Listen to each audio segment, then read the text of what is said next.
Kami começar a agradecer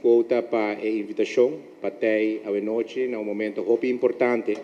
na onde o viaje mais está reflejar e trabalho em conjunto com as comunidades Tahasi para apoiar outra pessoa que está de necessidade.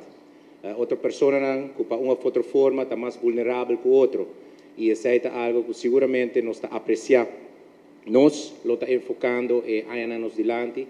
arriba trata de incorporar pessoas com certa limitação, pessoas financeiramente vulneráveis, para participar mais da nossa sociedade. Aqui porta no mercado laboral, porta dentro trabalho voluntário, porta dentro deporte, participando na caminhada, que nós que vai curva na criar mais participação na nossa sociedade e dentro do quadro de saca me mestre bisa que quota é parte importante de nós nessa aqui. A noite, em uma ocasião assim, quota está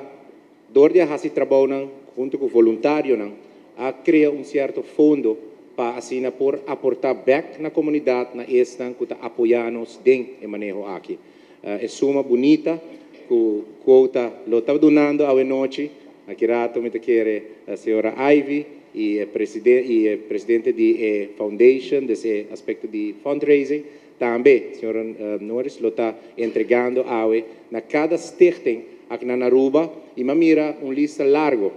de stichting que agora invitado a noite, e para nós tem aspecto banda de aspecto que a comunidade ajuda,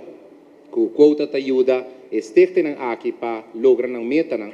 E tem meta financeiro também, porque a quota apoia o governo, den stichting aqui, donando fundo na stichting aqui, que basicamente está o nosso trabalho um pouco mais fácil, danke na contribuição de quota a diferentes stichtingen. Meu mestre Bisa, quota conheci de nossa comunidade para diferentes projetos, em particular, naturalmente, trazendo conscientização para pessoas que cuidam do ouvido de nós, para pessoas que têm certa limitação para o ouvido não vai mais leu, ou, de caso aqui, seja consciente para não danhar o ouvido dor de certa festa que nós estamos acostumados, mas entre outro carnaval. Meu mestre Bisa, que a sua campanha aqui está hopi ativo de período, nos mostra que junto com a dama de quota, para criar mais conscientização, mas a pouco bota mira certa organização assim ativo de período e causa impacto assim grande de nossa comunidade, que quizás fundo limitado que cada uma das organizações aqui tem.